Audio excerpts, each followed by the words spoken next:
Coal pot? Yes. You say coal pot? I don't care, but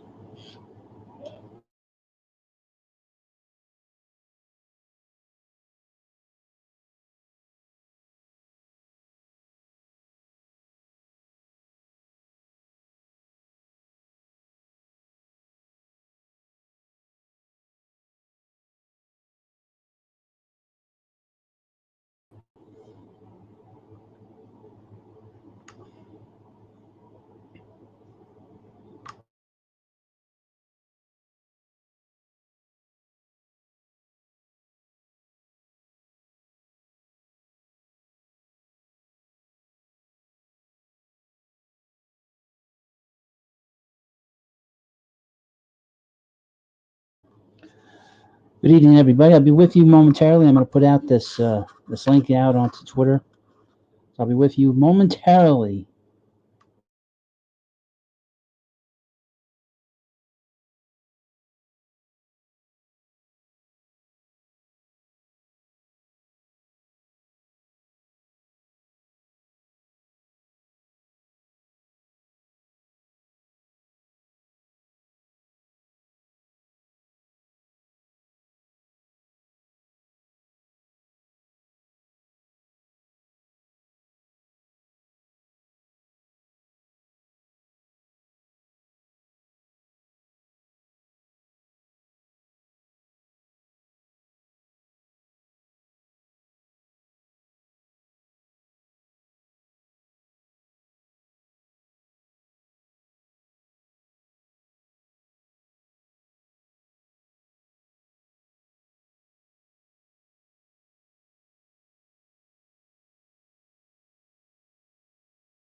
Yes, people are home. And how you doing, Peter Kanye? How you doing today? How you doing tonight? I'm here live in New York City, coming to you, and we're going to talk about the New York Mets and talk about everything that happened this week in the world of Major League Baseball. So before that, if you're just coming through, please subscribe to this channel. Please like the video. Please like the video. Very important. And I do a lot of different things here. We're going to talk about the team. Been going through some of the stuff that's going on in the media, but I'm going to sort of lay off of that because we're going to have a lot of fun things to talk about tonight. And it's going to be a really Coin. Oh, okay. Doing good is pronounced Coin. Peter Coin. Very good. Thank you for showing up. I know you wrote to me. A lot of people been writing to me, and I try my best to write back to people. I really do. So if you don't know, this is the baseball hut, and I am a fan of the New York Mets, and I talk about everything that goes on with them, and really everything in Major League Baseball. But I've gotten to a point where my content's basically all Mets related. And when I do this live stream, which right now is on Saturdays, once we get to and past the Super Bowl, these live streams will be going on on Sunday nights around the same time, maybe a little bit later. But a lot of things happened this week, and that's what we're going to do here. We're going to talk about everything that's going on here, and this is a preview of the winter meetings. And again, tomorrow there'll be 2 videos coming up at least. I will record them after this one, after this live stream. And we'll get into that in a little while. So the week started out Oh, Peter Coyne. I live in Georgia, but still love the Mets. Always have. Great. How did you get to be a Mets fan? You're down there in Atlanta, or close to Atlanta, right? How far are you from Atlanta? So the week started out. Sandy had a press conference, giving an update on what the front office was going to be like. Now he announced that he does not have somebody that can be the head of baseball operations, and that he's basically taken over and doing it for the moment, and that they're having a difficult time hiring somebody because it's just it's just a weird time. They're getting ready for the winter meetings, and like I said in my videos, the Wilpons really screwed up all this stuff. You know, they really screwed up a lot of the timing because the Mets should have gotten sold during the springtime, if not the summer, to Steve Cohen. And the Wilpons, as always, screwed up. Jeff Wilpon screwed up. I was thinking about this during the week about this stuff that's going on in the minor leagues with the Yankees. We'll get into the Yankees in a bit. How many times that Jeff Wilpon had problems with minor league teams? He had a problem down in Norfolk where the Tides kicked the Mets out of there, and they were down there for like 35 years. Then they went to Syracuse. And they got kicked out of there, and the team had to go to Las Vegas. It's crazy. From Peter Coyne. Moved here in 90 from New York, about an hour away from Atlanta. Interesting. So, one of the things that, so right now they're looking for a general manager. And they had Chris Young in mind, the former Major League pitcher who pitched for the Mets, the Royals, and the Padres. I didn't think it was a good idea to hire him. He's got zero front office experience. I know he'd been in the Major League Baseball offices here, and really just, but I think he was doing his work in Texas. But I was not a big fan of that idea. They already brought in somebody that had no experience with Brody Van Wagen, and as it turned out, in the last few days, he had another opportunity with the Rangers. And here's from Mets fans only. What's up? How you doing? How are you?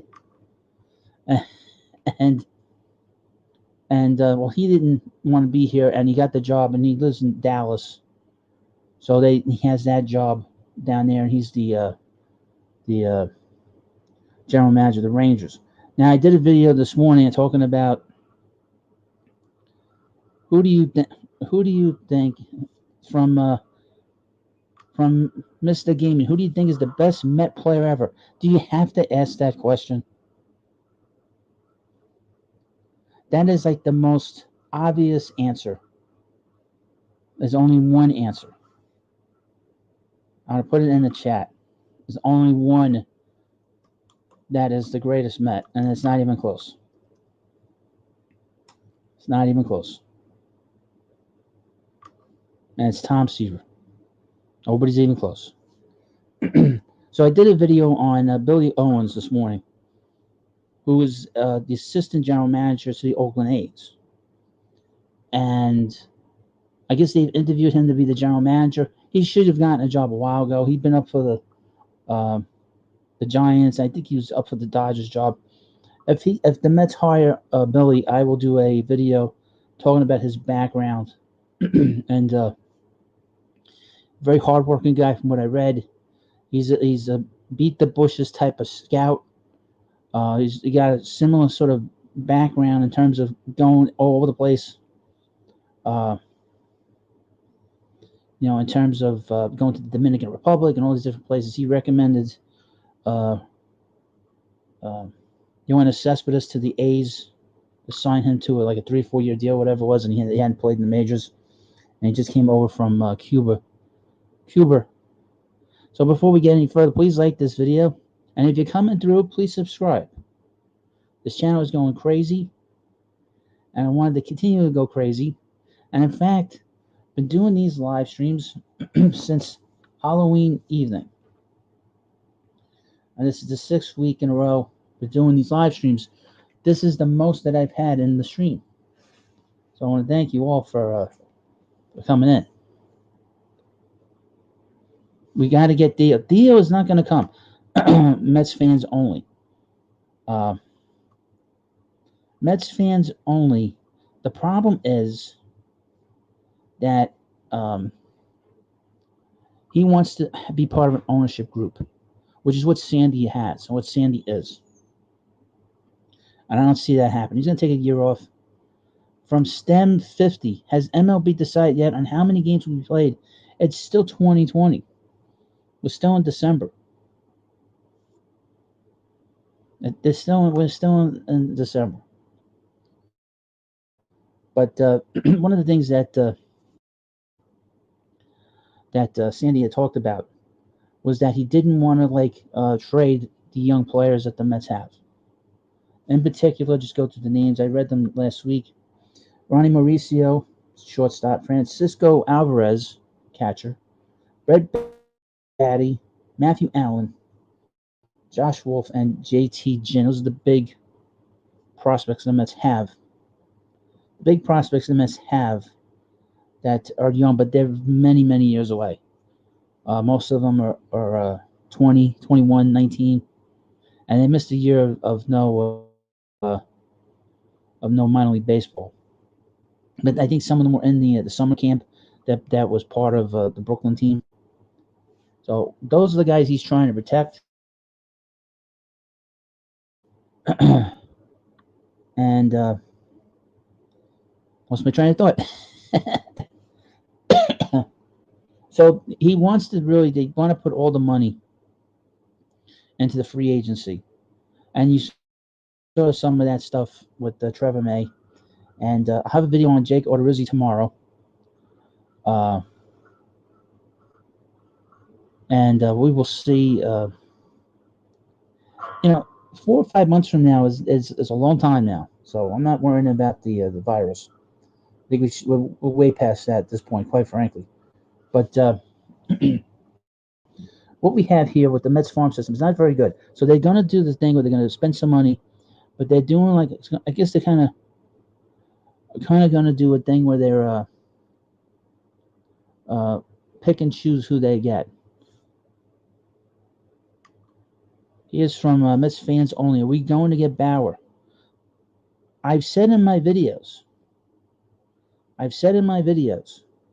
didn't think he was coming here. I'm going to talk about him at the end of this at the live stream, because I don't think I've been saying he'd probably go to California, and he's been he flirts with all these teams. It's weird. Here's the thing about Bauer. I don't think he's that good. I think he's a number 3 starter. He's a number 3 starter, quite frankly, in my opinion. All right. But I talked about James McCann. He's the catcher. I think the Mets will get him. I'm not big on Realmuto. You can't give a guy his age, he's 30 years old, a lot of money. And you can't give him all that money, and he's 30 years old. What's going to happen? You give him a 5-year deal into it, he can't play behind the plate. No. So to me, giving the money to McCann is a little bit different. The Mets are not desperate for catching in terms of offensively. The time to get Realmuto was 2 off seasons ago, which they had a deal in place. If they had a deal in place, it was this 3-team deal with the Marlins and the Yankees, and the Yankees were going to get Noah Syndergaard. It was crazy. So I was very upset when that came out. They were talking to the Yankees for Syndergaard. It's crazy. But you have McCann, and McCann is not. Most catchers aren't going to play a lot of games anyway. He's probably going to probably play 110 games.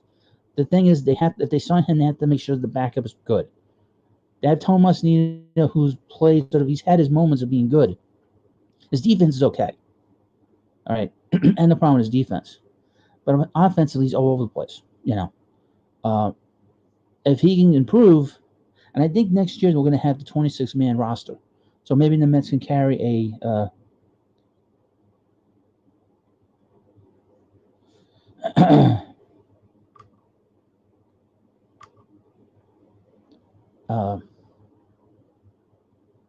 you're going to have like a 26-man roster. You might think about having a third catcher. So that's sort of an interesting thing. So then we have George Springer, who I've said that they're probably going to sign him. They're going to sign George Springer. I've been saying that for weeks now, and really specifically last week or so. And I think he'll probably get 5 years, and with probably 2 option years, I would think. And then the Mets are very interested in him. All this stuff is going to be talked about in the next 3 days, so it's going to be a lot of fun to talk about it. and Springer, he has like the Blue Jays are talking to him, extend, and the Red Sox. I don't see him going to the Blue Jays. Where is he going to play next year? Where are they going to play? Are they going to play in Syracuse? Which is it? It's weird. It's weird where they're going to play. Where they're going to play next year, I couldn't tell you. So it's going to be interesting to see where they go. In particular with Springer. That's why I don't think the Mets are going to lose out on Springer. Mets need a center fielder. They could use another right-handed bat in the middle of the lineup. Now, if they don't get Springer, then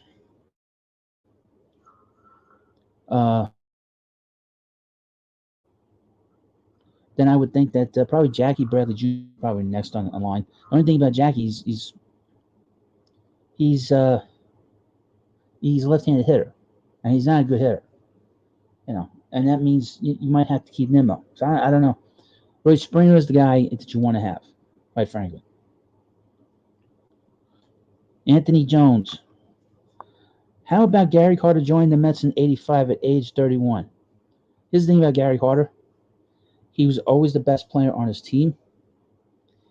He was hands down the best catcher in the National League for 5, 6, 7 years.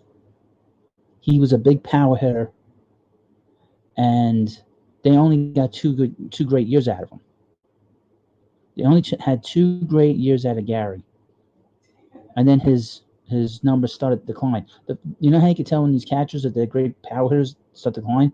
The average starts to go down, because it means that the decline in terms of the offensive part.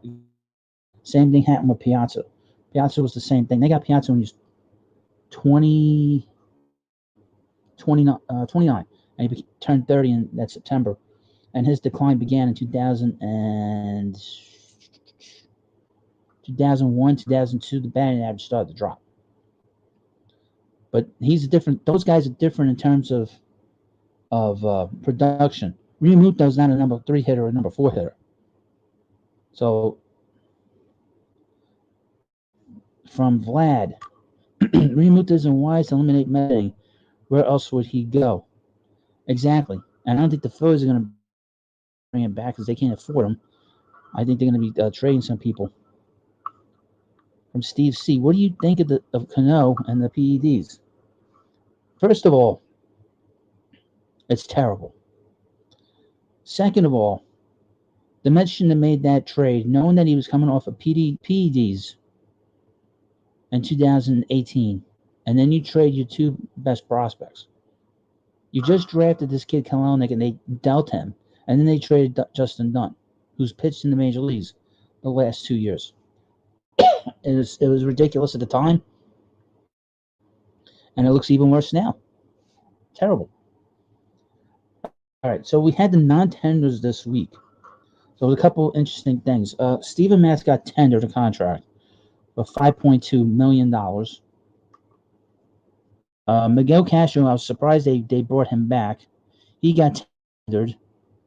Robert Gazelman got tendered. And he got tendered because he's got 2 minor league options. So they were going to, even if he doesn't make the team, they can, at the very least, send him to the minor leagues if there's a minor league season. I think there will be.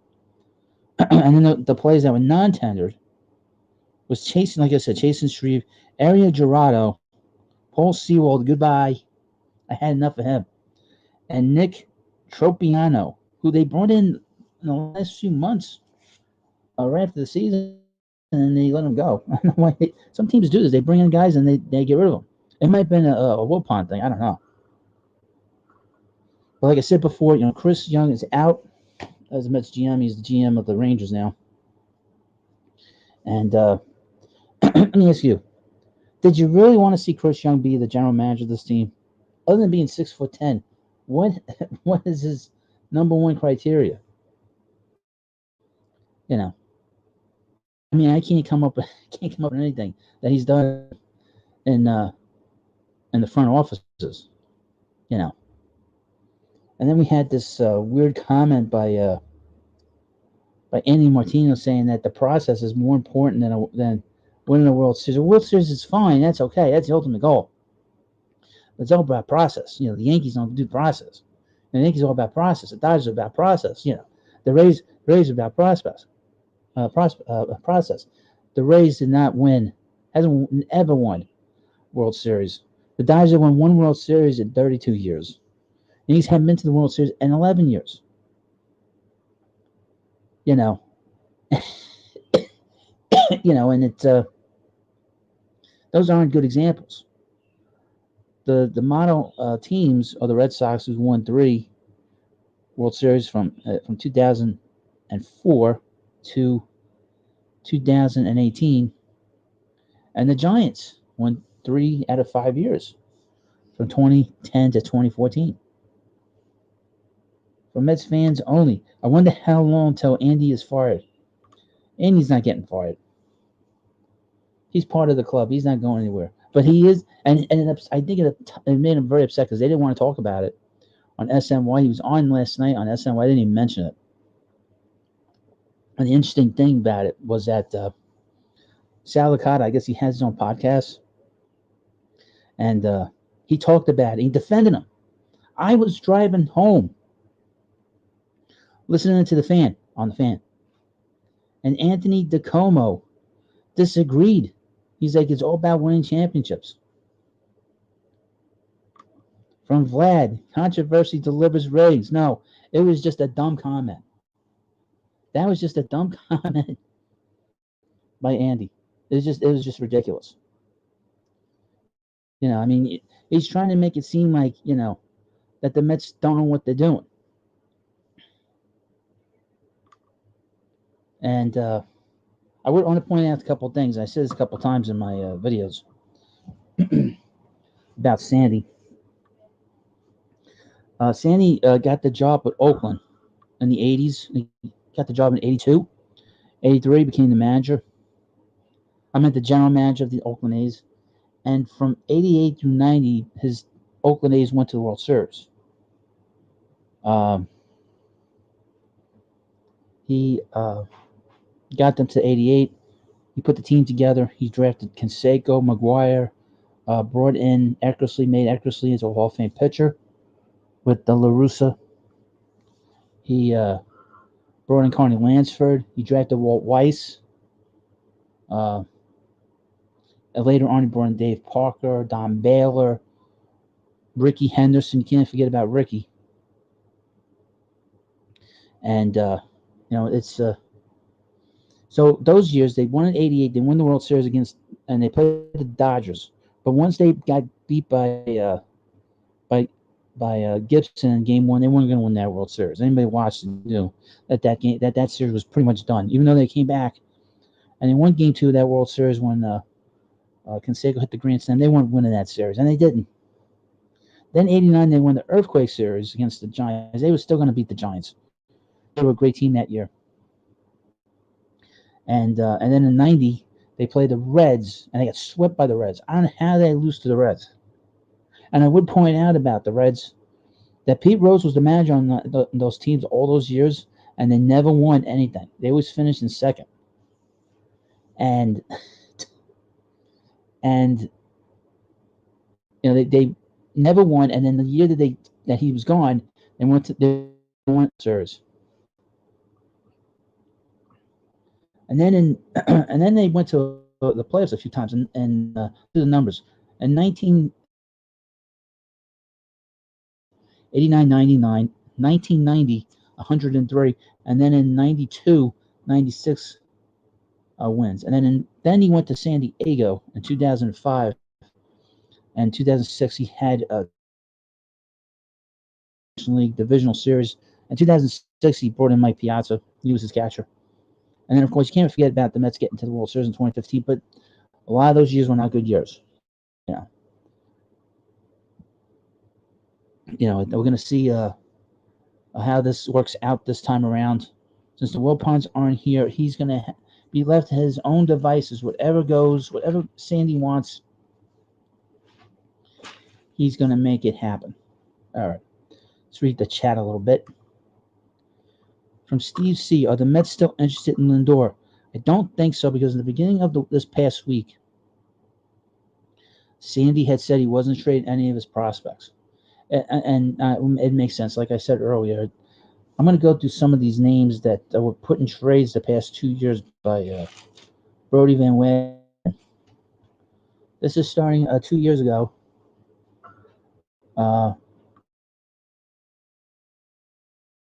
They traded 2 number 1 picks. Jared Kelenic, who was a 2018 number 1 pick, he was the 6th overall. Justin, 2 years, he was number 1 pick. He was 18th overall. They made the trade for Marcus Stroman. They gave up Anthony Kay, who was a number 1 pick, and Simeon Woods Richardson, who's like a 3rd pick, like 3 years ago, something like that. He throws 99 miles an hour. Miguel Castro, this past regular season, they traded Kevin, who everybody was kind of talking about in spring training, and he didn't. He was a lefty and he got traded. Then we had Jake Marisnick, who today is like the 1 year anniversary.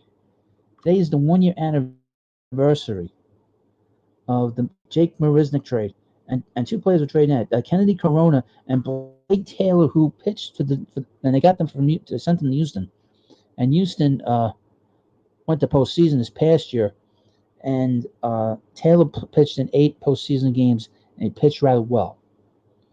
So, and he does 95 miles an hour. So what a you talk about losing organizational depth. It was so much organizational depth that it really just completely just wrecked the farm system. That's why they can't really move anybody. The 2021 season, the Mets will have the number 10 pick, and that'll be protected. They won't lose that. I'm going to read you something. I'm going to get this to share the screen on it. I think it's pretty good. It's interesting. You didn't hear much about it. I do a video on it. Where is it? This is talking about the draft next year. Let me share this with you.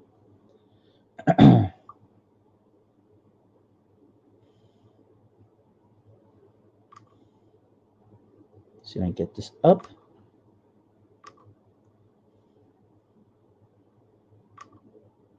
There we go. So we have here Vendetta Sports Media, MLB Draft League and teams ahead of 2021 draft announced by MLB. And it's written by it. Doesn't matter who wrote it. Doesn't matter. Really doesn't.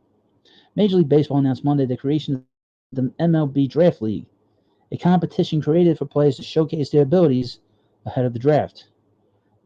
And a lot of teams probably can't play because of the virus.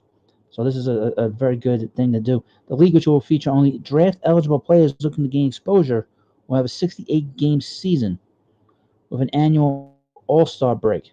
It will begin ahead of the MLB draft, which will be moved.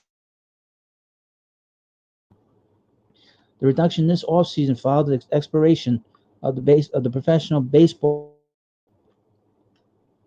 which governed the relationship between the majors and minors. MLB has planned to eliminate the separate governing body of minor league baseball. It's so exciting. But the point is they have all these different teams, and they're going to put the prospects. It's so exciting, isn't it? I just wanted to put that as it's something I can't do a video on. Like I said, I can't do a video on this, but but again, it's one of those things. You have Major League Baseball is trying to do whatever they can to sort of mitigate all the losses. So a lot of these teams are gone. A lot of these minor league teams are gone. So we'll have to keep that in mind going forward. From Mike Lowe, wonder if we can take Darvish from the Cubs and get them to throw in Contreras. Yeah, just throw him in there, Contreras. Just just throw him in there, just like that. Now, like I said, they're not gonna. I mean, unless they move major league talent like J.D. Davis, Jeff McNeil. You gonna trade Jeff McNeil for those two? I don't know. I wouldn't do it. And they have a shortstop in Javi Baez. There's no reason to make that kind of a move. So again, during the week we saw Hensley Mullins was fired as the bench coach. He didn't last long, did he? And it seems like Jeremy Hefner is going to be the new is going to stay as the pitching coach, which is interesting. There's a big reason why Trevor May is still here. Oh, he's signed here. I'm going to do some more of the chat. I think that's it. Is Cespedes still alive? Well, I don't know. From Mike Lowe again. Darvish is owed $63 million. Yeah, I don't think so.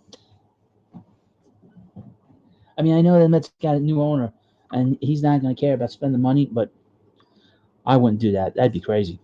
That's crazy to do that. Please like this video if you haven't already. Please, if you will, I'm on Twitter at Mets Hut. I have the link in the description of this video. And hopefully you follow me on there. All right. So a couple of moves that happened during the week. Mike Minor went to the Royals, which was kind of talked about a little bit here and there. Like I said, it's going to be a video on Jake Odorizzi tomorrow in the morning. I'll go into a little more detail about him. And, of course, the big signing this week was Trevor May. And Steve C., how do you feel about Trevor May? I've never seen him pitch. So I can't judge on someone I have not seen. That's the one thing I can say. I don't know what kind of pitcher he is. And I think most of us haven't. Now, I understand that the Mets went up against them last year, and Dom Smith had a home run off. I don't remember him pitching. You don't remember all the pitchers the Mets go up against. From just another goy, Mets should trade Andy Martino and Joel Sherman for Lindor. That's not a good trade for the Indians. Indians wouldn't do that. That's for damn sure. That's not fair value. That is not fair value, quite frankly.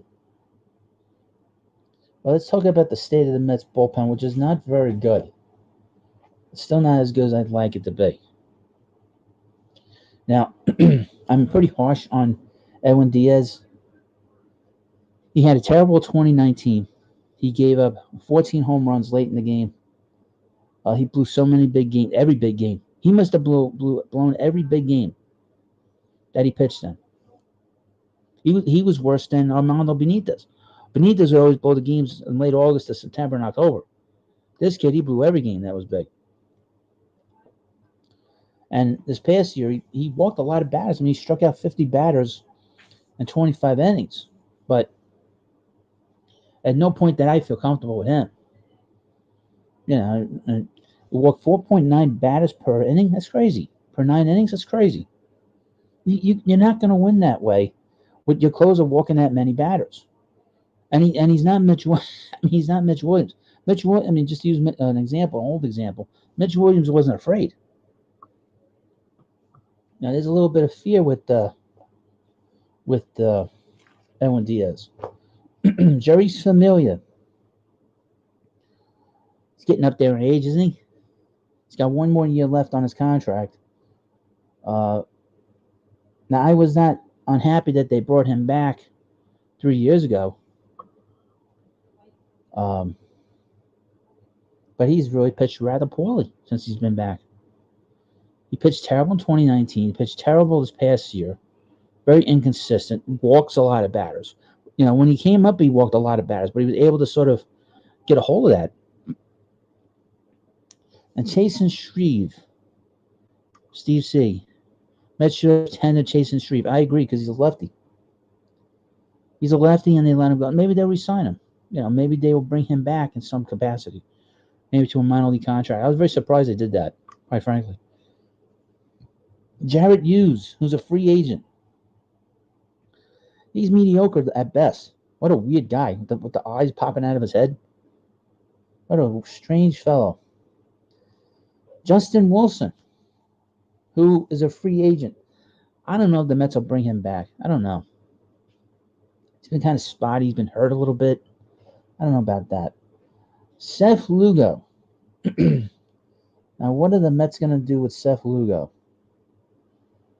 As you know, from 2018 to 2019, he was one of the best relievers in Major League Baseball, and he was very good in 2016. Helped the Mets get the postseason along with Robert Gazelman. But Brody Van Wagenen really screwed him up this past season by saying, well, he's going to be in the bullpen, and they put him in the rotation, and he just had a dreadful season. That's not fair to him. And I know he wanted to be a starter. I think they kind of signed Trevor May to be sort of what Lugo is, but Lugo has been so good you can't compare either one of them. And then we have who's next, and I like I said, I'd rather see Seth in the bullpen. Have him come in the 8th inning. Calm the game down late in the game. He's not a closer.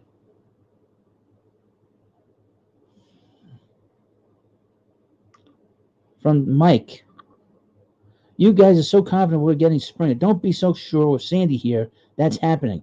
If Bernie was still here, I would agree. What if Toronto Red Sox offer him 5 or 6 years? Well, I've been saying he's going to get 5 years on a 7-year contract. And I think the Mets will give it to him. They'll give him 5 years.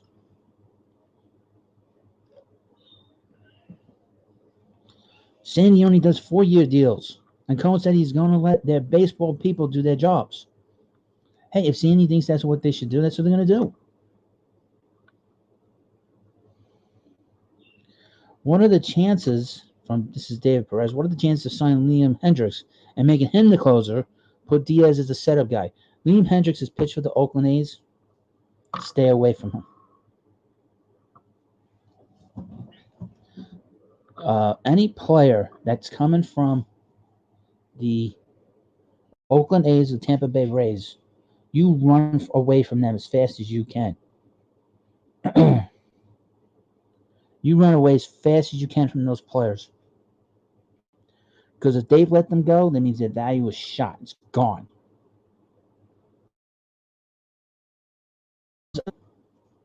So, sign Bauer, damn it. Why are they waiting so long? All the free agents are going to take forever to sign. And I think he's not going to sign probably until January. He's a bit of a, attention hog. He's going to milk this to the end. He'll milk it until he has to go to spring training. And I think that Trevor May is a little weird. He's a gamer. He's doing all these live streams. I've heard different things from Mike Lowe. I've been thinking different things. I've been hearing different things about Bauer. I've been hearing 2-year deals with him. No team's going to do that. And big money. I don't know. Bauer's, he's milking it. He's an attention hog, And he's a weird guy, That's why you got to be. That's why I don't know if he can handle being here in New York. Sandy thinks he can. I don't think he can. He can't get along with somebody like Tino Francona. Who can he get along with? You know what I'm saying? You know what I mean? But please subscribe to this channel and this video from Mike Steele. From Mike, do you think they could get Lindor for Nimmo Jimenez and a C-level prospect? If so, why would they not do that? I just said they're not. I don't think they're going to do that. They have two shortstops. So they can play both of them. They can wait a year for all these guys to be free agents. There's Lindor, Baez, Story, Seager. They can wait for one of these guys to be free agents. Let me get back to my list. Brad Brock and Dylan Betances both had player options that they picked up. Player options that got picked up. They both pitched terrible. That's Brody Van Wagenen loving the players more than the team. And somebody mentioned Brad Haynes. That's somebody I would get, and make him the closer. Yeah, that would be what I would say, what I would like. A couple other things about the bullpen. The 59th season of the New York Mets, four of the six worst bullpen seasons have happened in the last 4 years. uh, in ERA. In 2019, they were 26th in ERA throughout all Major League Baseball. Terrible. And I think last year, 2019, was the highest ERA they ever had in the bullpen, higher than the 62 Mets. Higher than the 62 Mets. How is that possible? They lost 120 games. Like I said, it tells you how important, how much Diaz wrecked their season last year. Now, there's a lot of rumors going on. We got the Blue Jays and a lot of these things. And they're talking to the Phillies for Gene Segura. I think Segura's going to get traded. He's got a big contract, you know. The Blue Jays are in all these players. They're interested in Marcell Ozuna. The Giants are interested in Ozuna. Didi Gregorius. I want to ask the chat: would you want to see the Mets make a trade for Sonny Gray? He didn't pitch well with the Yankees. From my start, true, but Lindor will probably get locked up to whoever he gets traded to. He's a top 25 player in his prime. That's who you get regardless of position. Unless you have Seager. Seager's a really great player. I would keep my eye on him. I mean, these guys are all going to hit free agency. All of them. I don't see any of them. Like I said, you're not going to give up a lot to get Lindor. You're not going to give up a lot for Lindor. So he doesn't have the value that he probably should have just because of that. And he's a free agent, and he's not going to sign on any team. None of these guys are going to sign if they get traded. All right. Eddie Rosario of the Twins got non-tendered. I heard the Red Sox are interested. Kyle Schwarber and Albert Almaro Jr. got let go from the Cubs. Albert Almaro Jr. would not be a bad pickup for the Mets.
That will happen here from time to time. Sorry about that. Everything's hooked up to my cell phone. Am I the only one having audio problems? No, I am. This will happen from time to time because I have a lousy phone. I got one of these free phones from my provider, and it's lousy. Phone sucks. But in the meanwhile, Please subscribe to this channel if you haven't already, and follow me on Twitter at Mutts Hut. And before I forget, I have another channel. Believe it or not, called Comic Book Hut, and I would appreciate it if you subscribe to that channel. It's the Bullpen's phone play. That is true. I'm gonna put the link into my other channel because this channel is growing so quickly. I don't know. Uh, when this channel is gonna get monetized. So if you want to subscribe to my Comic Book Hut channel, that would be great because then I could start doing content again, and I'll be able to just put a couple bucks in my back pocket, and that's kind of important to me. One of the things I wanted to do is to support that channel with this channel. This channel is growing like I didn't think it would. But please subscribe to the Comic Book Hut. Also, to subscribe to the Baseball Hut, which you are. You're coming into this channel right now. This is a Mets-centric channel, as you can tell. So please subscribe to me. Follow me on Twitter at Mets Hut. I'll put the link into that. It's in the description, but I'll put it in here too. Very good. So a couple other non-tenders. Adam Duvall from the Braves. Tommy Pham. He was gonna get. He was. I don't know what happened to him. He got involved with some strip club. He got beat up in a strip club in California. You can't have dinner. You can't have dinner at your home, but you can go to a strip club. And then the Angels non-tendered Hansel Robles. I know that we should re-sign Hansel. That'll be a good idea. That'll go over well. From John Talento. Phillies took Wheeler away from us. Let's take Realmuto away from them. Well, the Mets let Wheeler go. He wanted to stay here. He wanted to be with this team. He did not want to leave. He loved being in New York. The Wilpons let him go. Ridiculous. They should have signed to a contract, and that was it. And you saw how much it hurt them not having him around. If they had him in the rotation with DeGrom, they would have won. They would have been a winning team. And Realmuto doesn't want to come to New York, from what I understand. He doesn't want to be here. So if he doesn't want to be here in New York, there's no reason for the Mets to get themselves crazy and trade for him. I wouldn't do it. 2 years ago was the time to make a trade. Quite frankly. Now the Angels made Iglesias the shortstop. Now mentioning the Phillies, a story came out that Major League Baseball's lost $2 billion over this past season, and then that the Phillies lost $145 million because they haven't been able to bring people into the ballpark. So I'm thinking they're probably going to have like a fire shot. They said they're not going to resign Realmuto. And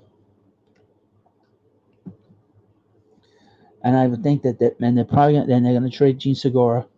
That has gotten out for the Blue Jays and other teams and stuff. And so I was thinking, I did a video talking about how they probably trade Wheeler.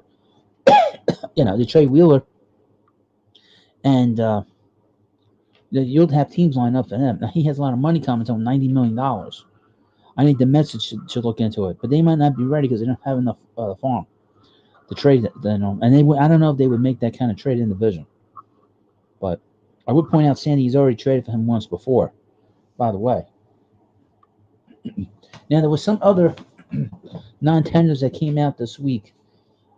David Dahl from the Rockies, and Archie Bradley, who's a reliever, who's pitched for Arizona, I think Baltimore, I think. Anthony Recker, who played for the Mets, he said on TV the other day that he didn't see Archie playing here with the Mets, that he'd be very shocked that happened. because he doesn't think he could do a good job here. That he would be too much under pressure to be a reliever here. You know, some players just can't play here. It's as simple as that. And he might be one of them, quite frankly. Now we have this story. I'm going to read you this story that I have here about the New York Yankees. Let me find it. I'm going to just read you this off my phone. They're being sued by the Staten Island Yankees because they breached a contract that they had with them. And the Yankees,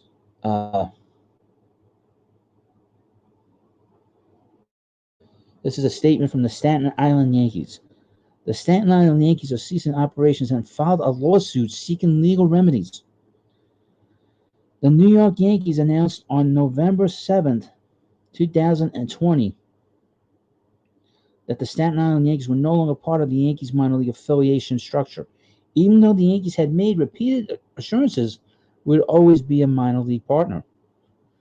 Although we still have not heard this from the Yankees directly, it would appear from their press release that they would like us to go from the past arrangement in which the Staten Island Yankees were an affiliated minor league team of the New York Yankees, where we facilitated player development and brand exposure, among other benefits to the New York Yankees, to one in which we played unaffiliated baseball with no relationship to the Yankees whatsoever. That's not going to fly. This would force Staten Island to field a subpar team of players that have no connection to the Yankees farm system. Additionally, this would require additional expenses, including payroll to players, coaches, and staff. Unfortunately, that additional expense and the loss of the connection to the Yankees in our shared city makes it impossible for the Staten Island Yankees to pursue this business model. The best thing we could do for the community is to step aside and let others try to save Staten Island. While we have invested considerable resources in the development of the North Shore and hope to remain a piece of that renewal, we have not been offered support to create a sustainable business entity. Accordingly, with great regret, we must cease operations.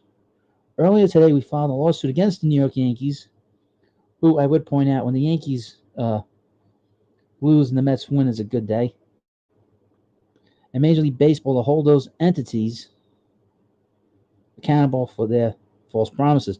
A portion of any settlement or jury verdict will go to the Staten Island Yankees Foundation to be distributed to local Staten Island charities. Well, that's terrible. Hate the Yankees. Let the Yankees burn. Let them burn. It's a shame. I got some chats. Let me see. From Mike Steele. This guy is very cynical. I don't see the Mets getting another substantial relief pitcher. You got to hold on. I told you it's signed for a while. From Michael Lowe. Phillies are financially strapped. Bad contracts like Harper and Wheeler. Wheeler's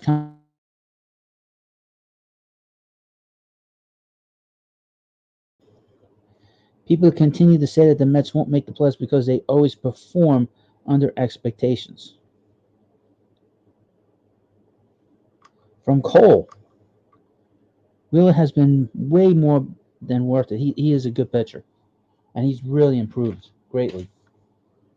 Back to the Yankees real quick. The Yankees are interested in Michael Brantley, and it seems like the Yankees are having a bit of an issue with DJ LeMahieu. That there's several teams getting involved now for the bidding for him. The Dodgers, the Mets, as you know, talking to everybody, and the Blue Jays. So the longer this goes on, the chance of the Yankees re-signing LeMahieu go down. Whenever the Yankees want to play, they always get him. But what do you think? Where do you think LeMahieu is going? I think that he's going to go back to the Yankees, but the longer it goes, it doesn't look good for him. And meanwhile, please subscribe to this channel. Just so you know, I have a bit of a cold today. And it's not the COVID. So if you hear me coughing a little bit, it's from that, quite frankly. And me clearing my throat a little bit. Been working hard, been working a lot, doing a lot of videos. Little tired. Now I saw that the Major League Baseball Network had done a list of where Trevor Bauer was going to go. And it came up with 9 teams. Yankees was number 1. Red Sox was number 2. Dodgers number 3. The Reds number 4. The Padres 5. The Angels 6. The Twins 7. The Mets are number 8. I don't think they're that low. And the Phillies are last. That's not how I look at it. That's not how I look at it. I think the Padres, the Angels, and the Dodgers are have the inside track because they're in California. The Mets are next because they want to make moves. They want to bring in big pieces here. They want big pieces in here.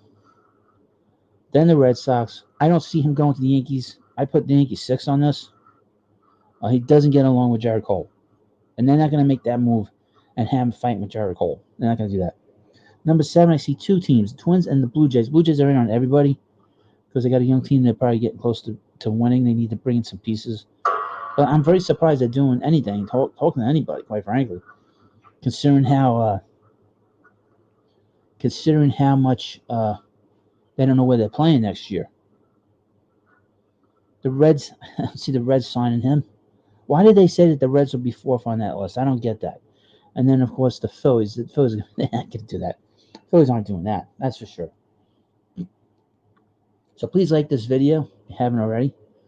And please subscribe to this channel. In the meanwhile, I was hoping to go 2 hours, but the way my voice is, I don't think I'm going to be going 2 hours. I really wanted to go 2 hours tonight. But we'll see.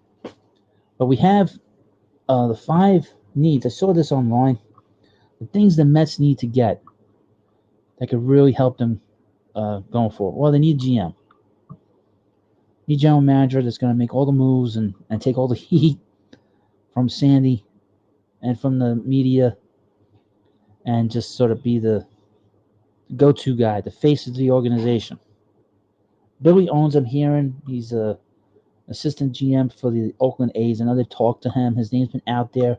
Sandy knows him because Sandy has worked for the A's the past 2 years. And it would be a step up for him. Mike Lowe. Sandy is gun shy on long contracts. David Wright and Cespedes. 4-year contracts will be his max. We'll see. Because we have a little different now, a difference because we're gonna have the DH in the National League long term. So that we'll see about that, Mike. I maybe in the past they might have felt that way, but this is a new situation, a very different situation right now, quite frankly. They need to add some pitching depth. I named all these players that the Mets traded that were in the organization. The 6 pitchers that they traded for all these veteran players. So they need to bring in some guys that can pitch, in AAA, AA, and that could just be depth pieces, Jake Odorizzi will be a guy that they're gonna look at, and trying to figure out when I do my video, I'll probably try to figure out what kind of money he's gonna look for. I would think he'll get at least 2 years for $15 million each. I would think at the max. They just don't have enough with the rotation. They have DeGrom, they have Stroman, who didn't pitch this past year, and a rookie, Peterson, who only pitched 2 months. He pitched well, but only pitched 2 months. Noah Syndergaard's coming back from injury. He won't be back until June. I wouldn't put Sevlugo in the rotation. I wouldn't put Gazelman in the rotation. Gazelman didn't pitch well either. They were bouncing him back and forth. It was stupid. So they need to bring in at least 2 guys here. So Odorizzi would be good because they can put him in the back of the rotation. I don't know if he's probably the same as, I guess, Charlie Morton.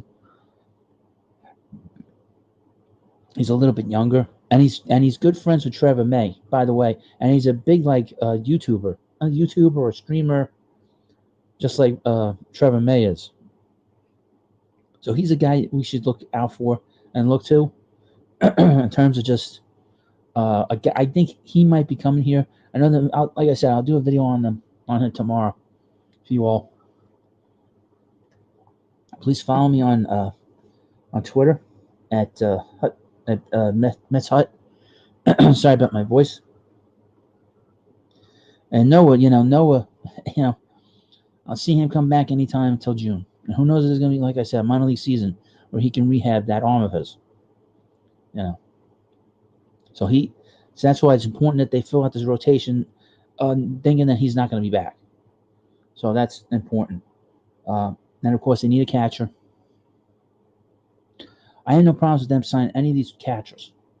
The only problem with the Realmuto thing is when he's going to be in New York, and he said this for like 2 years, and he's looking for a long contract. You know, he's looking for a lot of money and a long contract. You don't want him to be like Lucroy was, who basically had good years and then all of a sudden he just disappeared as a catcher, And you don't be like Buster Posey, who signed the big contract, or Joe Mauer, who signed the big contract, and then they weren't playing catcher anymore. You can't do that. Only Piazza signed that big contract, and he was good for the most of it, except for 2 or 3 years.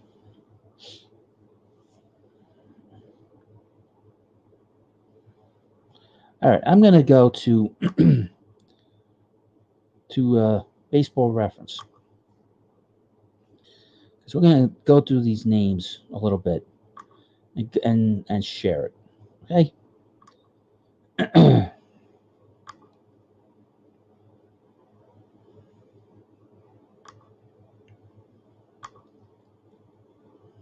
All right. Let's go and find Trevor Bauer. Okay. Trevor Bauer, 11 games over 500, ERA of 3.90 in his career. You can get both. You can get him and Odorizzi. All right. Now he's only pitched 200 innings once in his career. It's a little slow. Oh. Let's see.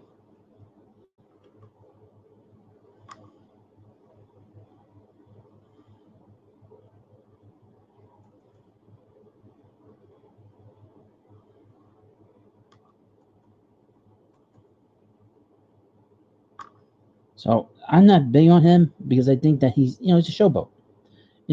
He's an attention hog. So he's got 540 win percentage. I know people don't like that. Let's look at his WAR. It's 17.5. Let's go to Odorizzi. It's very similar. A little under. So they're basically the same pitcher, quite frankly. In my view, Odorizzi just doesn't strike out as many batters. They're very similar in a lot of ways. Same ERA, same amount of innings, very, very, very similar. Oop. Sorry, folks. Let me take this stupid. Still learning this stuff. Sorry. All right, there we go.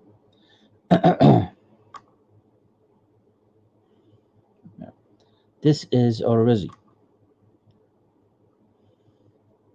His numbers are very similar. He's never come close to 200 innings. He's been on the All-Star game once. They're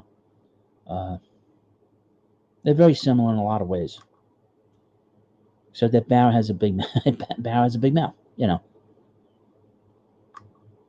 Don't get all too worked up about Bauer. I know he's the big name, but you know what? Sometimes I just got a bad feeling about him. From Mike Lowe.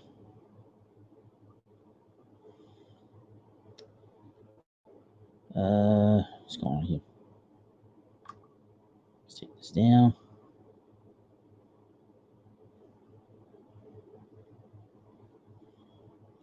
Most pressing need right now is finding a baseball GM. We need to always win on big trades. Well, the Mets have a guy who's been a general manager, and Sandy. That's temporarily it's not a problem. Long term, it's going to be a problem because Sandy doesn't want to do this full time. He just wants to be the guy at the table. He doesn't want to be at the head of the table. That's what he said. But and then of course we have the catching situation. We had the catching situation. Who, like I said, James McCann has been the big name that the Mets have been talking to. Uh, understand he wants 4 years. I have no issue with that. Uh, you probably get the max production out of him the first 2 years, and then you can sort of uh, play some other guys and bring in, maybe Alvarez at some point if he's ready in 2 3 years. So I don't have a problem with that. Like I said, Realmuto, any kind of like long term trade, any kind of like long term deal for him. Let the buyer beware. You got to be very careful on him. It's just a weird, situation with Realmuto. If a guy says he doesn't want to play in New York, then you probably should stay away from him. And then the big name that I keep hearing is George Springer. That's the big name that we've been hearing here in New York City from the different outlets.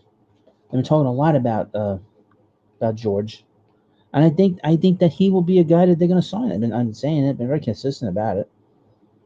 Uh, he's one of these guys that he's a good player, but he's not just a good player. He knows how to win, and not only does he know how to win, he gets big hits. He hits a lot of leadoff home runs, and he's a very good player, excellent player, and he's a winner. That's the most important thing, that he can win.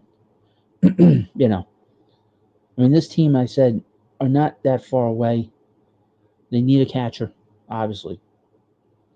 They need a center fielder, obviously.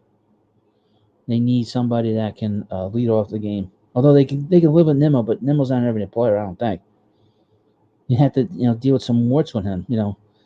Sometimes him against lefties is tough, and he's very valuable late in the game off the bench. And he plays hard. He's got a lot of qualities to him that as a bench player. Now I would point out the Mets only have three outfielders on their 40-man roster. That's Heredia, Nimmo, and Conforto. And all the other guys that play the outfield, they're all infielders. They're classified as infielders. Hold on a second, folks. I have to use a bathroom break. So please like this video. And please subscribe to the comic book hut. The baseball. I got so many channels I forget. So it's the baseball hut. Be back in a minute. Let me use a bathroom break.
All right, I am back.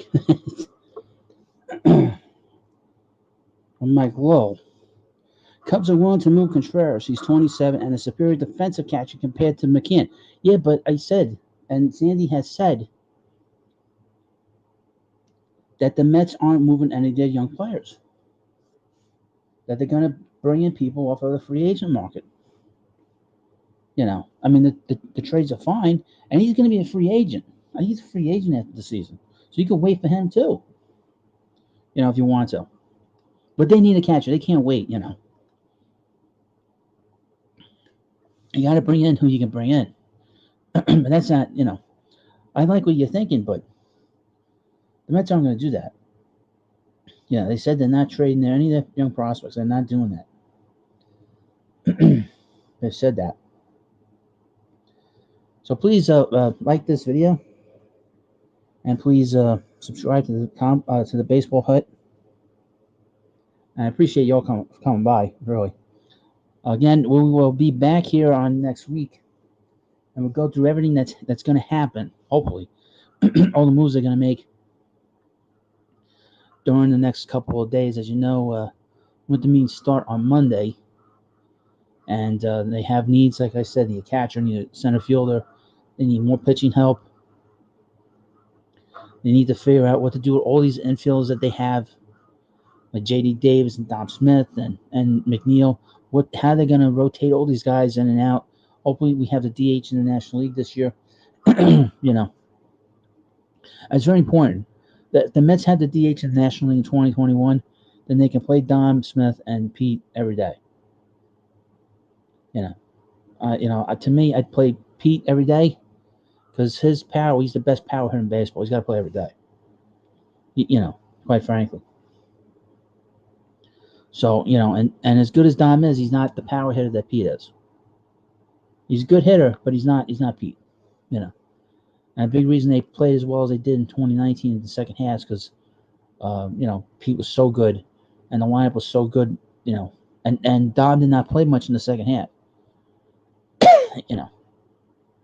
So that was kind of a interesting thing. But let me go back to what I was saying earlier. Let's see. So, like I said earlier, Sandy's going to be running this team now for a couple of. He's going to be running this team for the foreseeable future, I would think. They said they're going to bring in a GM. I hope they do. Billy Owens is the name I've heard. I'm sure there's somebody else that we don't know about. I'm probably thinking that Billy Owens is going to get the job. If he gets the job, I'll talk about him in depthly. The story that I found through the San Francisco Chronicle, which is very interesting. And hopefully you'll like that. It's not like getting trades, Although I was very surprised at how many views I got on the Billy Owens video this morning. Very happy with it. Or last night. Last night it came up. That actually came out pretty good. So I'm very happy with that video. To get almost 900 views on that video is pretty good. Pretty good. Very, very good. So I was very happy with that. So this channel is really growing fast, I gotta say. I'm very happy with it. Hope you like this channel, I don't have a lot of frills here. I really don't. I really don't have a lot of frills with this channel. I'm not going to be on camera. There's no reason to see me on camera because I look mad all the time. I look mad all the time. And you don't want to see a YouTuber look mad. You want to have a YouTuber that has a jolly face. I don't look jolly, I have one of these faces that's like a. Somebody called it one time. What was it? I get a pissed off face. I have like my resting face. My resting face is not great. So it's best that I not be on camera. That's for sure. But this is going to be a fun couple of days. We're going to talk about trades, like I said, and talk about these free agent signings. Who knows? Maybe they make a big trade. I don't know. They do have a lot of middle infields. They have a lot of infields here. Sandy has said the team that is out that they have now It's not going to be the team that they'll feel spring training and when the season starts on April 1st. I think they play in Washington. On that first game, I think April 1st, April Fool's Day. I think we'll have a season. I think we'll be getting to the season, unless Washington's been completely destroyed. Hopefully that's not going to happen. But so this channel is very different than my other channel that I have, because this is more sort of an information. Talk about sports and we talk about trades and stuff. Very my other channel, Combo Cut. Combo Cut is just completely off the wall. If you watch my videos on these media people, like the one I posted this morning of Boomer and Geo, it's very similar to that. Or on the ugliest guy on TV, and Mark Malusis, and the most boring woman in the world, and Maggie Gray. How can you have two people so outraged and be so bored? And be so boring to listen to? Well, that's Eminem. It's more like Z and Z. And it's tough for me to do these videos because sometimes I like doing the videos like that, but it has to be METS related. And I would point out they all say the same thing. It's weird. They all have similar attitudes about the Mets, and it's bothered me for a long time. So I stopped listening because they all said the same things. There's nobody with any kind of different opinions on there. And I don't know if anybody listens to WFAN if they're from New York. It always bothered me that they would be so negative about the team. And and that means all of them. I remember in 2005, they lost the first game of the season to the Reds. And that's when Braden Lupa gave up a home run late in the game in the ninth inning. And Mike and the Mad Dog came on the air and said the Mets were going to be bad the rest of the season. And that pissed off so many Mets fans. But stuff like that upsets us, when they do stuff like that. And then they say, oh, well, we didn't mean it. We didn't mean it. So, and they've sort of had this attitude all these years, with the Mets. Oh, the Mets don't do anything right. They don't do this right. They're never fair. And that's why you sort of gotten this week. And it started with Joe Sherman with that article. And you had all these different media types complaining. Because they want to talk negative. And do nothing but complain. It's just what they do. And it always bothered me that they were like this. But now I really noticed it for obvious reasons. Seeing what's going on in the world. They have a narrative, and it's that the Mets do nothing right. And Boomer said in that clip that I did, he said the Mets are cheap. They just started doing they just got on the job. They just got on the job. Give them a chance. It's only been a month. Give them a chance. It's just not fair. I know life's not fair, but that wasn't fair. The way they were talking about them. But you sign who you can sign as you go along. This is going to be a very slow free agent period, like it was last year. I don't see Barrow sign until late January, early February, when he's ready to report to spring training. I think George Springer will be one of the first free agents to sign. I think the Mets will sign him up pretty quickly over the next few days.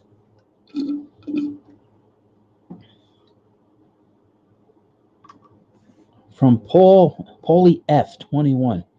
They're complaining because nothing is going on. It's too quiet. That's right. That's it. And plus, they brought back Craig Harton, the gambling degenerate and grifter. So they're stirring the pot and then just having all this fake drama, all this fake melodrama, which isn't real. We'll get into. I have a video on Carton and Evan Roberts. It's all about Carton, that show. All about Carton. I think he's still gambling. Everybody at the fan gambles. They all gamble. They all talk about gambling. They can't because they promote gambling all the time on this station. So Retro Gaming Russ. Joe Beningo is the GOAT. I'm glad he's gone. No offense, I'm glad he retired. You talk about the king of negativity. Wow. Negative, negative, negative. Always complaining. They needed a change. He needed to go a long time ago. It was good that he retired. He needed to go. Quite frankly, he needed to retire. It was good for him, and it was quite frankly, it was good for Evan too. Evan been with him too long. 10 years with that negativity was not good for Evan. Now he's with the guy who's a complete total degenerate. Complete. Beninga was amazing. He was negative because he's just a negative guy. He's just a negative guy. Always complaining. He kept talking like he was still driving the cab. You know. He was still like because he was a cab driver before he became a guy who was on the radio. And he thought that he was still driving the cab. His attitude. That's the problem. So that's why I was not like I just get tired. I mean, you get tired of certain certain people. I was tired of him. I know you old guys like him. I didn't really care for him to begin with. But you get tired of the same bros and all this other nonsense. Bro, the pain. And Evan doesn't talk like that now. I don't think he was real. I think in the beginning he was real. From Retro Gaming Rush, that was what was amazing about him. He's real. I don't think he was real. I think a lot of it was contrived at the end. In the beginning, when he was on at night, it wasn't like that. There wasn't with the bros and all this other stuff. It wasn't any of that. That came on later.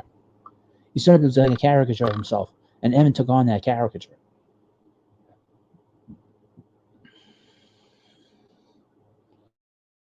From Joe F. You're sounding pretty negative yourself there, Hut. Well, when it comes to WFAN, I'm very negative. WFAN was very negative.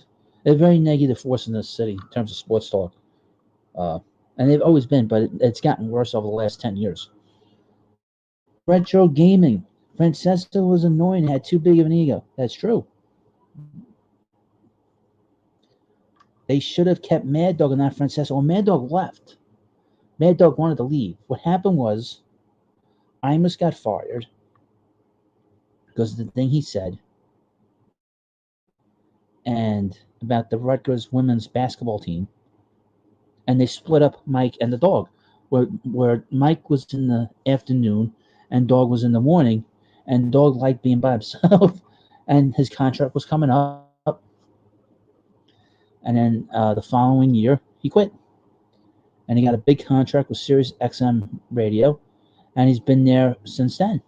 And he's been on MLB, on the MLB network. He's great on that. He's great. Well, I'm a Mad Dog guy anyway. I met Dog before he was with Mike, when I was a kid. I met him at a card signing that was going on. Howard Johnson, the Mets third baseman. I went there to meet the Hojo.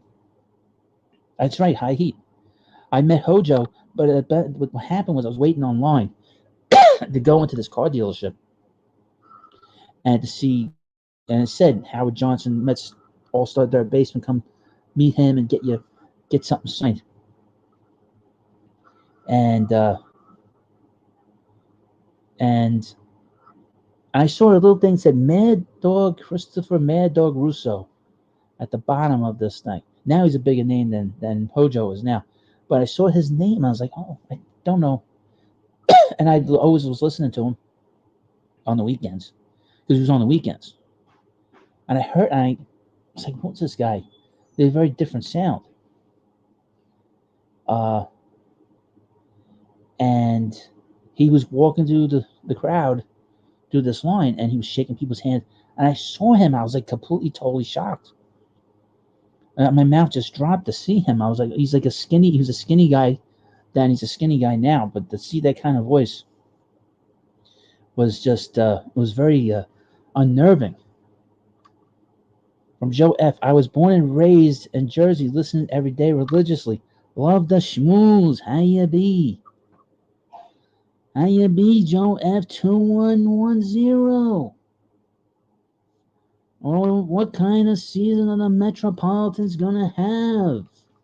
Now that the coupons are gone and we have Uncle Stevie, what is gonna happen? What do you say? Oh no. I did a video on my other channel and I talked about how the schmooze had that writer from the San Diego Union Tribune. He didn't vote for DeGrom 2 years ago for the Cy Young, that he had him on, and and he was making fun of him, oh, he didn't like no sense of humor, that's for sure. He's going, the guy hung up on him.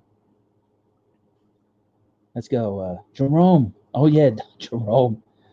Oh my God, Jerome, he was crazy. He was always screaming. He passed away a few years ago. Doris in Regal Park, I remember her. He was always coughing. You're right. Mike P, 70, 80, 10. Oh, I ain't be Mike P. Yeah, so, he didn't vote for DeGrom, and then he had him on, and, there was one time that Charlie O'Finley, I had him on Sacro Tomato, and he hung up on me. I remember he had Darryl Strawberry on his show one night. It was after a game. It must have been 1 o'clock in the morning. And he brought Darryl on, and he's like, I remember you from California. You were a young 17-year-old. They called you the Black Ted Williams. And here's the thing about Schmooze. He goes on and doesn't shut up. And Darryl hung up on him. Darryl hung up on him. And that was the end of that.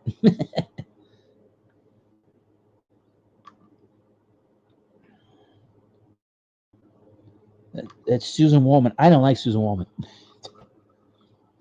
And I don't like Susan Wallman for a very simple reason. Very arrogant. I know she had to deal with a lot coming up. That's right, Captain Midnight. That's right. But she is about as big of a shill for the Yankees as it got. I remember when the Yankees won 96, she was in the owner's box. She was with Steinbrenner that night. And when I saw her do that, I lost complete total respect for her as a professional. She shouldn't have been up there rooting that the Yankees had won the World Series. She's too close to the players.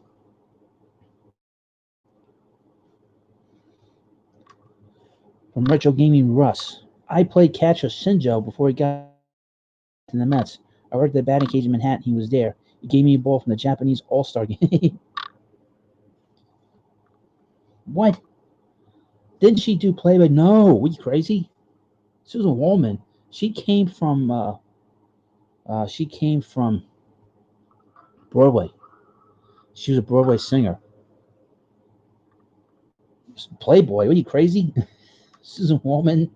No.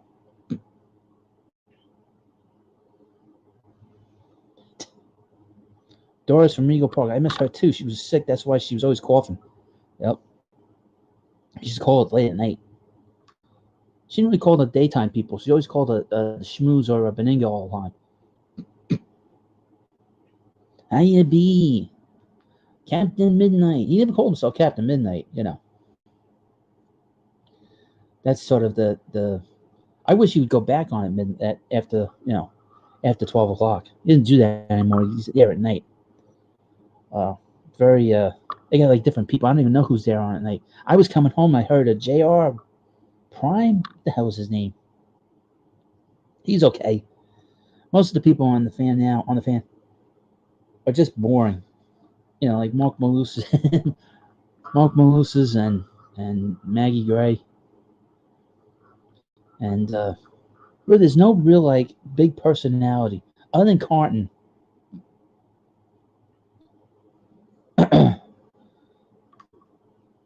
I don't I don't know how Steve Summers is still on the air. He's terrible. I can't listen to him. I got a relative. This was years ago. I had it on in my car, and my relative said if I ever, it was a female, and she said to me, he's like, if I was ever married, I would never marry a guy that sounded like that. I was like, what? I thought that was funny. Yeah, be retro gaming Russ. He's not a fan of the schmoozer. From John Talento. Evan Roberts is the man. Evan Roberts is uncomfortable to watch him on TV. He does not sit still. Constantly touching his face with the mask on. Constantly touching the microphone.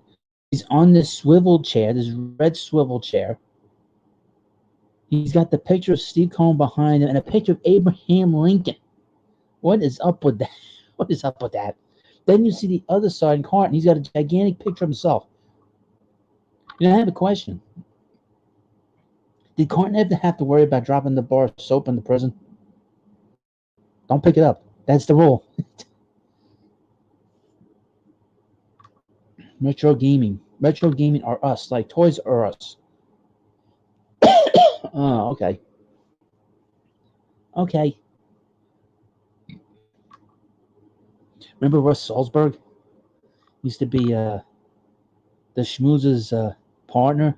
The sweater and the schmoozer. I love Carton. I don't. I don't like him because he everything's about him. And if you do challenge him, he has a meltdown. Oh ho ho! When this channel gets a little bit bigger, we're gonna have some fun with him. See, a lot of these people, especially in the media, when they make jokes about stuff, they always feel like they're part of they're part of it. But if somebody from outside starts making fun of them, they get very, very uptight and very, very nervous, and they get very angry. And when I start goofing on them more, I'm just getting warmed up. Uh, I'm just getting warmed up, and this channel is not big enough for me to do too many videos on them. In retro gaming, I seen David Wright's first ever home run in Montreal. You were in Montreal? You went up there?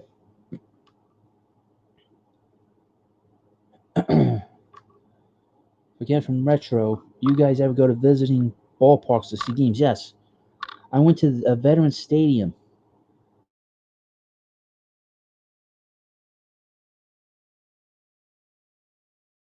I've been to Baltimore twice, and that was fun. The first time I went down there was during a hurricane. Went down there and it was raining. Oh my God, it was raining sitting in the ballpark. Oh man, it rained like a mullet. And then the next time I went, it rained again. It rained again. I went back to the hotel. I was like, hell with this. You know.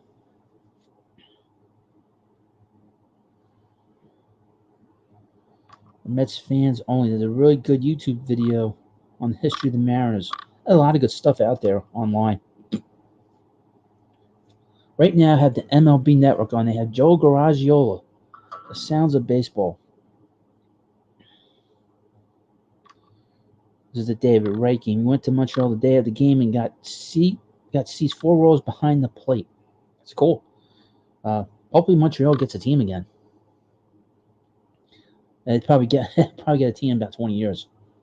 The first game I ever went to at Yankee Stadium was interesting. It was back in '93, and Old Man Hut. He worked for a guy that had season tickets, and the season tickets were behind the plate. There was 6 rows behind home plate on the visiting side. Now, the way Yankee Stadium was, you had the net. There may have been 2 or 3 seats where there was no net. I was sitting there, and the Yankees were playing the Mariners that night. And I was so close to touching. I could literally, if I wanted to, I could have had a conversation with Ken Griffey Jr. That's how close he was to us in the stands. I remember he had a home run into the upper tank at Yankee Stadium. And I remember that game vividly. And I remember Dave Magadan, the former Met, he was on the Mariners. He hit a home run. Mackie Sasser, who's the catcher that night, hit a home run. And it was fun to watch it. Old Man Hut was not happy. He was not happy that night when we got back home. Fernando Crespo, remember Kindness Corner. How could you forget Kindness Corner? Ralphie. Miss Ralph. Retro Gaming. Montreal was a fun trip. We were walking down Catherine Street, where all the bars are. Todd Zio and Mike Piazza were walking right towards us, but we didn't say a word. You got to say hello. You got to say hello. Gotta say hello. You see a player, you gotta say hello.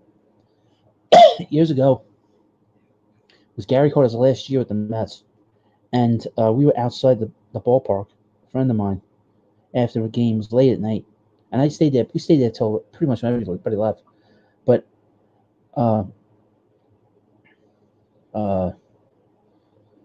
people were saying that Gary Carter was signing autographs. He was on the disabled list at the time. I was like, yeah, he's not signing autographs, but he was. And I never met him. And I would always kick myself for not meeting him. Retro Gaming. Kindness Corner followed by This Week in Baseball. I hope I don't get in trouble for doing these live streams titled This Week in Baseball. But it was This Week in Baseball. More. I don't think it's on. It's not the same after no, Alan passed away. Just not the same. Not the same. Please like this video if you haven't already. And please subscribe to the Baseball Hut. In the meantime, if you're coming through, I'm doing my best. I want to get to do 2 hours of this live stream. And a little bit of a struggle talking to you all. But great memories. I remember David Wright's first hit. He got a double against the Expos the week before. And they play it online. I mean, if you want to find the hits of all the important hits of David Wright, you can find that on the Mets channel.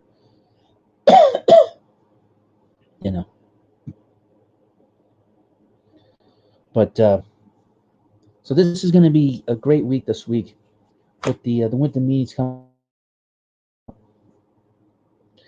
Like I said, there's going to be. I don't know how active it's going to be, just an overall. I know the Mets will be active. I think they'll get George Springer by the end of the week. If not, and he goes somewhere else, there's going to be a lot of complaining. From Fernando Crespo, I miss listening to Bob Murphy. Bob Murphy saying it's a happy recap. That's true. From Retro Gaming Russ, my cousin got his shoelaces caught in an escalator at Shea. So they gave us free tickets and we got to go into the clubhouse. Wow. We met Eddie Murray and Jason Isringhausen. Izzy taught me the knuckle curve. Boy, oh boy. Names from the past. I don't think Eddie Murray ever played with Izzy with the Mets. You sure about that? Eddie Murray played for the Mets in 92 and 93. I don't think they played with them in 94. I don't think they played with him in 94. Let's see, because that was the first year Izzy played.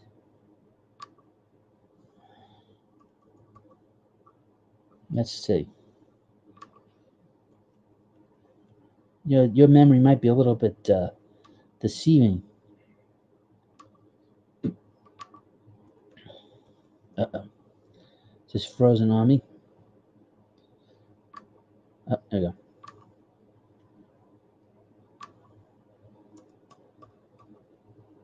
All right, let's take a look at Eddie Murray. Computers are a little slow. Sorry about that.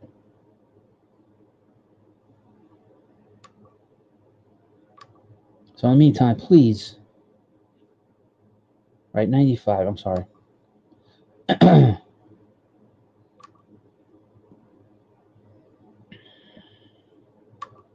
Yeah, I don't think he was with the Mets in 94. Let's see. Then he played the 2 years. He signed a 2-year contract with them. And then he went to the Indians. Yeah. I was right.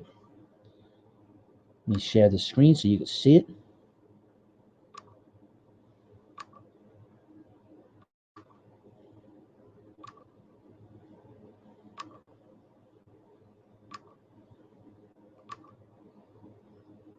Eddie Murray's stats. So he did not play. Eddie did not play for the New York Mets in 1994. So that's that. That is that.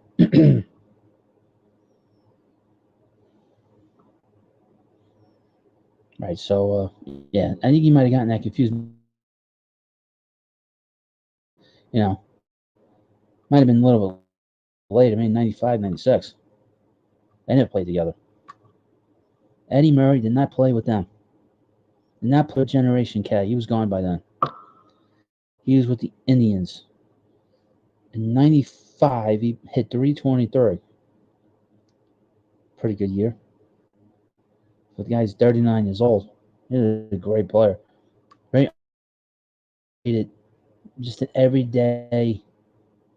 It wasn't Eddie. Maybe it wasn't Eddie Murray. It was a black guy. Oh, well, whatever. It's cool to get into the clubhouse. I never been to the clubhouse.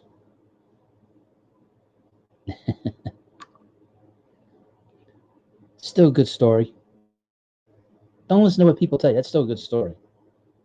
To be able to get into the clubhouse. Oh, it's Carl Everett. Oh, okay. I mean, it was Carl Everett. He was a grumpy guy. Grumpy. Boy, Carl Everett, boy. Why he didn't leave on good terms with the Mets at all. Had a problem with the wife. The wife was like accused of abusing her kid. Accused of abusing her kids during the '97 season. And it is a big, like, little scandal that happened during when he was here.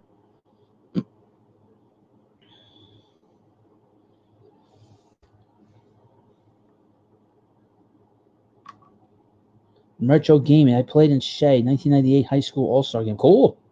That's cool. I got a relative who played at City Field a few years ago. That's cool. And anytime you can get to play in a ballpark, is always a good thing. Never a negative thing. From Mets fans only. He didn't believe in dinosaurs. Who, Eddie Murray?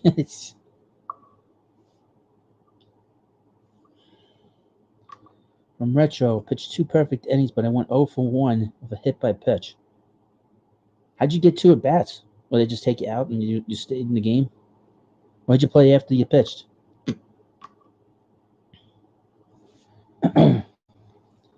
So we'll have a lot of stuff coming up. We'll have the Jay Godorizzi video in the morning. Oh, what do you think about the black uniforms, the black uniform tops? They're probably going to bring them back. I'm not happy about that. I know it's some things that are good, but there's a lot of bad stuff that's attached to those black uniforms. Oh, Carl Everett did believe in dinosaurs. How can you not believe there's fossils? Oh, you played third. Oh, okay. But I think I'll do a video on the black. It's so it's so what you want to listen to about the black uniforms and how much I despise them. Although on my, you like the black uniforms, okay? Although when I think of the black uniforms, I think of Piazza. You notice on my thumbnail here, on my picture, I got the Piazza and the black uniform, the black top.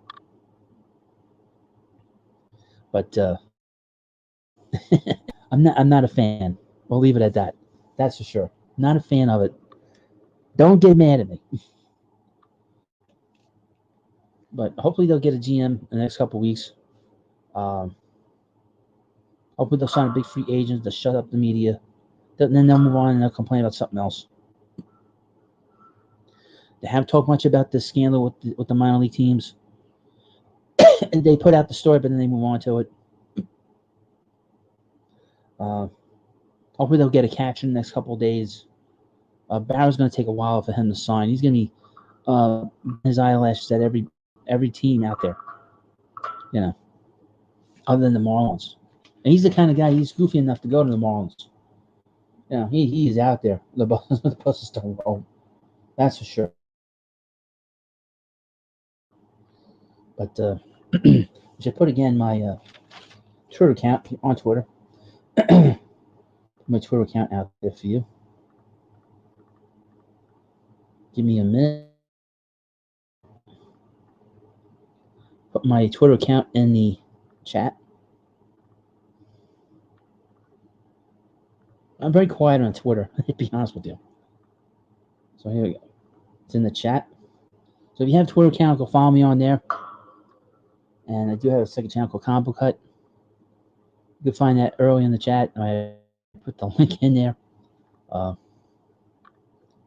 tell you, there's a channel, with a football channel. This guy has like 30,000 subscribers and he'll have like 2,000 people in the chat. From Mets fans only, you can't get super chats. Not yet. Got to get to 1,000 subscribers. Once you get to 1,000 subscribers, then you will get a super chat.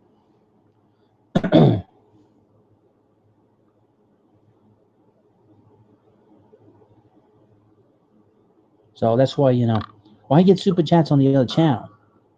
But the thing about the other channels is nobody sends me any. And if I bring in guests that are good guests, and I have a lot of guests that come in, they don't send me any chats. It's just my loyal subscribers. You know, my loyal peeps come in there and they watch the live streams. So it really doesn't benefit me to do a live stream. I'm not making any money off the video. You know what I mean? If I do just a regular content video, you know, I'll make some money. You know, and a lot of times I like to keep my guest in there for like an hour and a half. I don't like to keep him in there too long. He or she in there too long. You know, because if you go over under 2 hours, it takes forever for it to upload. I know. I told you, bro. I looked at Combo Cut, bro. There are all these videos about you. What happened? You know what it is? There is a real lack of professionalism in the comic book industry. And I stood up to these people. And a lot of them are childish. And they're difficult to deal with. A lot of them are very immature. A lot of them are childish. A lot of them, if you challenge them, they think you're autistic.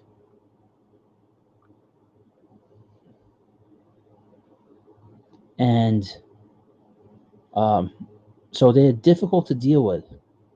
And if you challenge them under any circumstance, they say you have a criminal record. They say you are like autistic. And I'm going to say the word, and I'm going to say it. But they think that I'm slow, which I am not. And they try to create an image of who I am, which isn't true. None of it's true. So that's why you see these videos that pop up. Because I made an appearance on a big channel with a creator a comic book creator, comic book artist, who was completely deranged.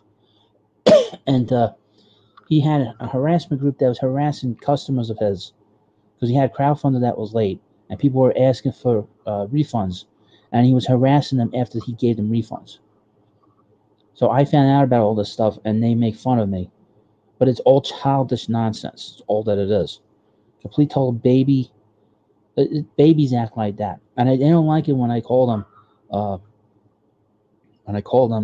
Adult kindergartners. They get really pissed. From City Slicker. Hey, this is great. Just joined the chat, and I'm subscribed. Mets fans own and the Hero Hut. Laugh out loud. Well, thank you. Welcome. Welcome to the Great Ones channel. Now 16 subscribers away from 300. Again, from Mets fans only. Sorry you had to deal with that. Hey, it is what it is. When you tell people they have to act like adults, they get really pissed. Yeah, I mean, when you stand up to the mob doesn't like it when you stand up to them. And that's how it is on that side, quite frankly. there is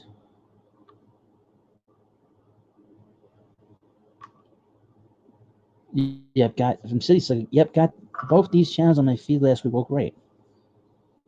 Hope you like my channel. Hope you love my channel. But there's a real lack of professionals. There's a creator called Mitch Breitweiser. He has a book called Red Rooster. It was supposed to come out in March of 2019. He just supposedly just finished it a couple of days ago. He has used all kinds of excuses why it's late. He said he was being blackmailed. He says there was a conspiracy. He said that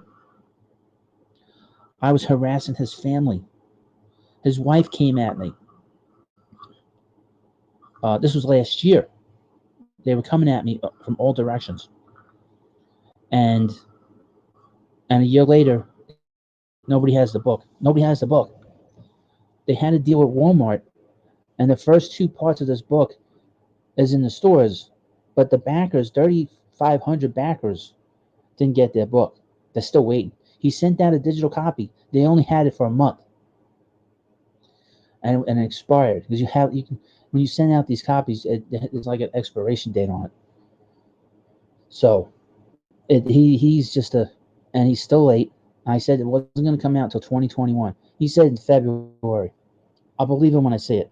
And he's still not had to put out any kind of date for that book as of yet. I was going to do a video on it last night. I was like, why do I have to get upset about this guy? I'll wait till I'm ready. I haven't done a video in about 2 weeks, sort of taking a break. And he's a tough cookie to deal with. Because he makes up all kinds of stories. They don't make up stories, They don't like laugh about it in these live streams.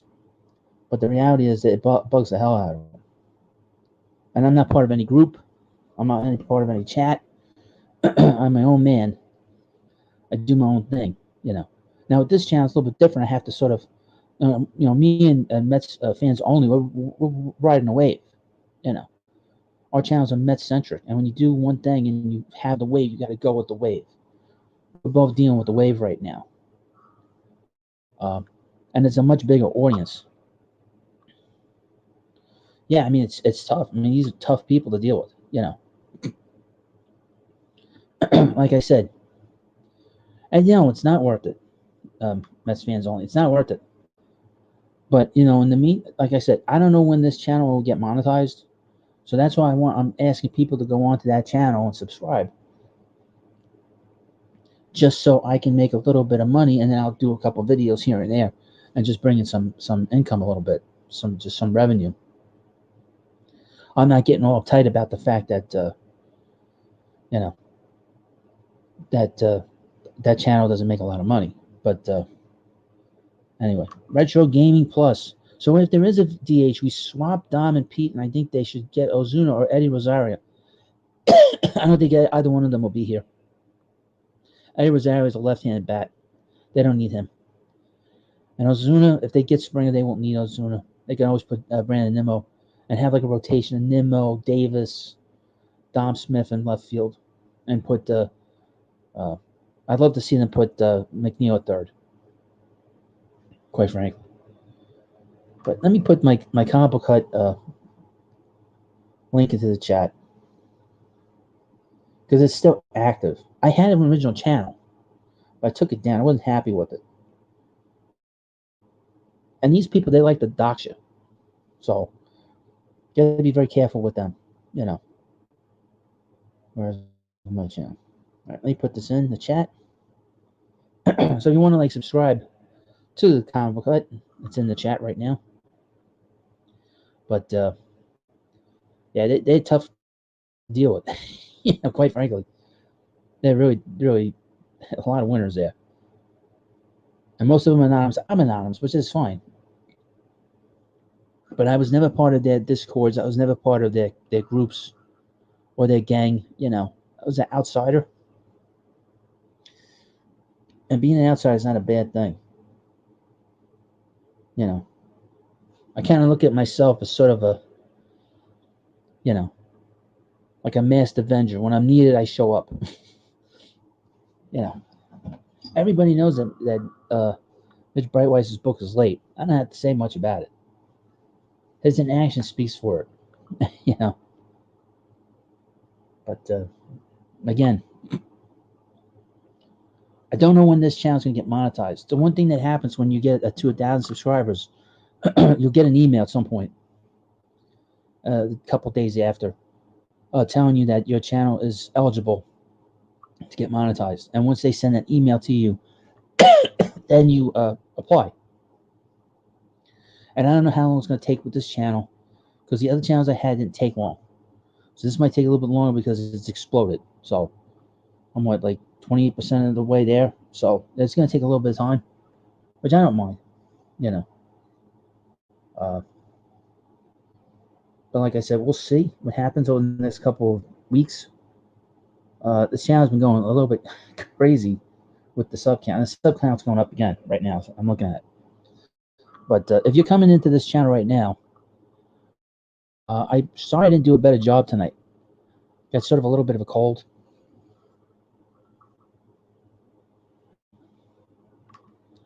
From just another goy. You criticized me and said they won't let you get to 1,000 subscribers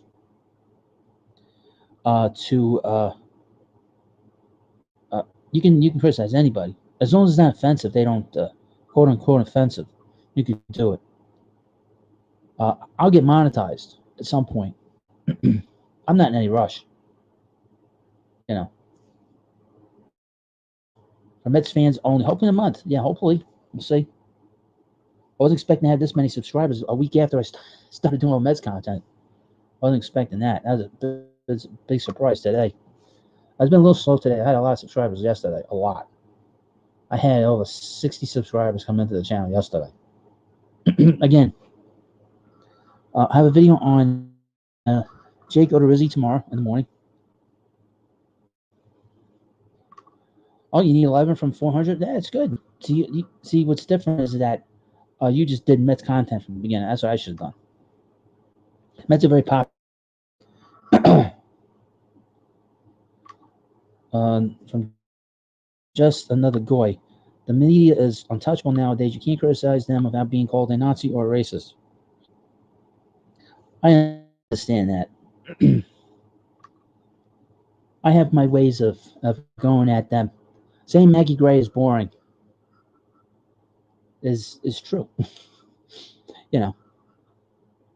And making fun of Mark Malusis' looks, it's just childish, you know, goofing around. And not calling Boomer the size and just Norman or Norma, that'll get him ticked off. He doesn't like certain things. He's very thin-skinned, Boomer.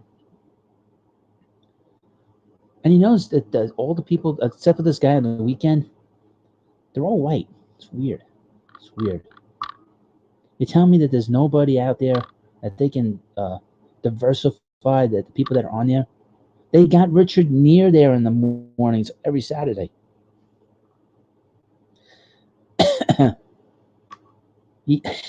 I'm not reading that. From Brian Garcia. Boomer Esiason is terrible. Yeah.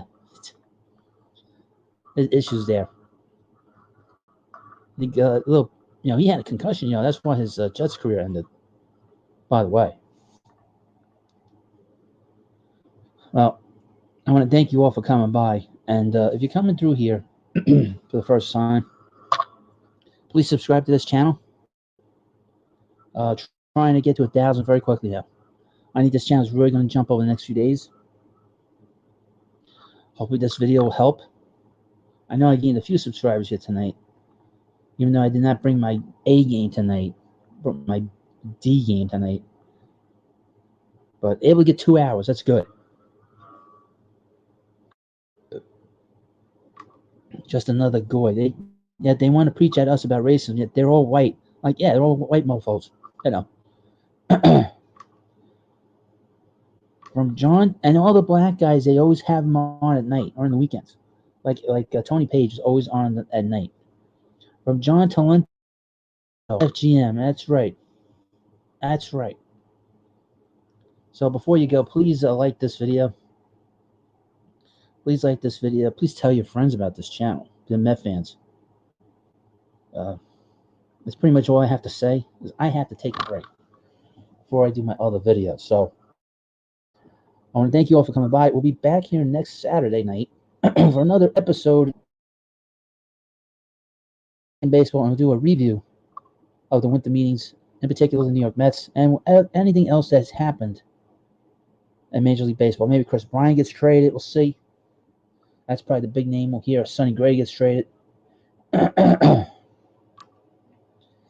we'll see what happens. So I want to thank you all for coming by. Please like this video, subscribe to this channel. Thank you. Have a good night, and I'll see you later. Bye.